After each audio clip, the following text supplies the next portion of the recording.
I'm the food writer and recipe editor for Sunset Magazine. I am new to journalism because I spent 15 years working in restaurants. In fact, I worked in this restaurant across the hall for a couple of months, and I worked for Bob, one of our chefs, for about 5 years. So I'm really happy to be a part of this meeting because in addition to being a journalist, I also came from hotels and boutique hotels especially, and as a journalist, I'm constantly looking at boutique hotels to tell me what is the next hot thing, what do people really want, because you're not going to get that from a large chain. So, welcome, thank you for having me. Like Harley said, I am really here to see what the experts have to say about the trends going on in San Francisco and in kitchens across the country for that matter. So I would like to introduce our first speaker, Chef Cory Stewart from Americano. Good morning, everybody. My name is Cory Stewart. I'm the executive chef at Americano restaurant in Hotel Vitale. I've been there for 4 years now. I was promoted to chef a year ago.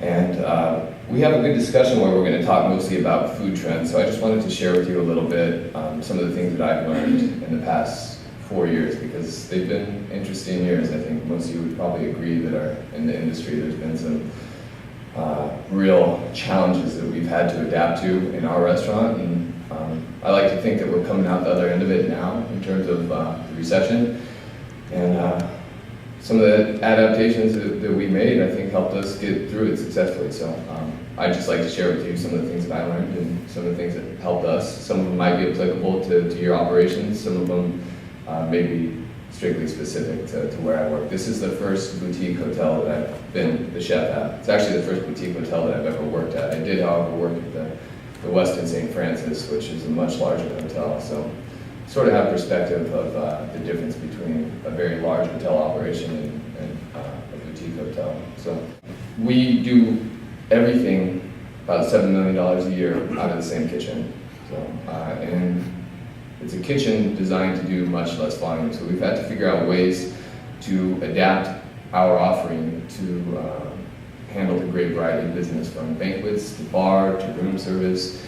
And especially once the recession hit, we had far too great of an offering and diversity in our offering to adapt to the inevitable reduction in staff that happened. So what we did first, we streamlined our bar menu, our room service, our dining room menu, and somewhat our events menu too. So served in our bar, served in room service, served in the dining room, it's all the same menu. So there's inherent challenges in that. There's not going to be something for everybody. But seeing as we're a hotel, we can accommodate most of the special requests from our guests. So what that gave me is the chef in the kitchen. It gave us an element of control that I desire most. The more menu items we have, the smaller staff we have, the less control we inherently have over the quality of food. So streamlining the menus, creating a single document gave us a great ability to control the consistency, which I think is more important than having a menu with 75 items. I think it's more important, and I feel this way as a consumer too when I go into a restaurant. If you have a concise menu that has, you cover all the bases, I feel much more comfortable about the quality, the consistency, and the freshness of the food that's going to come out.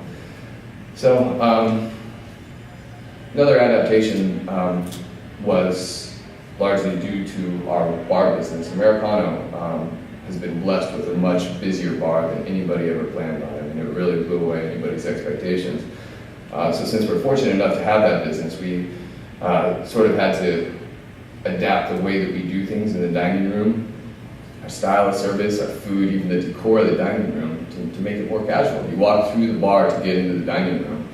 Fortunately, these trends were already happening with food because of the recession too. So food's getting more casual. Our dining room creates an inherently casual environment. So we followed suit. We adapted to the business that was already there, and we were able to bring more business in from the bar. And the truth is, this is the way that people, I think, want to eat in San Francisco. People want, especially right now, more rustic, simple food. That's the trends that I see continuing. Even the fine dining restaurants that I see opening up, which is very few of them. I saw a review just recently in 7x7 for the only fine dining restaurant that's open recently, and they were even making a statement that it's a casual, simple, sort of rustic environment. It's not really, but it's indicative of the trend that everybody sees. And even if it's fine food is being served in a more casual environment. So I like to see this. I think it's nice to have those sort of options where you can go someplace, you can count on having a really great quality of food, but it doesn't have to be, you know, a high-end, you know, refined white tablecloth sort of experience. Our events menu also changes seasonally. That's another adaptation. It helps us to minimize our waste in the kitchen too, because we're frequently featuring the same produce that we bring in for the restaurant menu on the events menu also. It doesn't mean the menu items are the same, but you know, we have a single walk-in, creates less total inventory number of items that we're bringing in, and that helps us to reduce our waste. I think the advantage to our guests is obvious too. I mean, it's one distinct advantage that we have from a larger hotel operation. We can create an events menu that is seasonal. Doesn't say seasonal produce. We have, you know, from spring to summer, the events menu that they're given, you know, features from, you know, fava beans, morel mushrooms, and asparagus, and we move into summertime, and it's all about, you know, tomatoes and shell beans and things like that. So it creates a distinction between a much larger hotel and I think a smaller hotel. Like I said before, a too large menu offering results in inconsistent food quality, and what we have and what we're able to offer is a chef-driven menu for events, a chef-driven menu for the dining room, and that creates a real distinction from much larger hotel operations. I don't know about all of you, but going to, you know, a very large event at a large hotel, you're not always enthusiastic about the food that you might be having. Not because it's not good. You can have good food, but it's not generally distinct. And I'd like to create an impression for our guests that, you know, when they come to Hotel Vitale for an event, whether it's a corporate meeting or whether it's, you know, for a wedding or a special dinner, that they're going to be able to look forward to that break or the food as a large component. So we also have worked hard to sort of overcome the hotel restaurant perception. Even if you're in a beautiful hotel like the one that I'm fortunate to work in, Hotel Vitale, you know, you're still walking through the lobby, and I think there's still a stigma attached to a hotel restaurant. Fortunately nowadays, there's a great variety of really good restaurants in hotels, not only in Las Vegas, but in San Francisco too.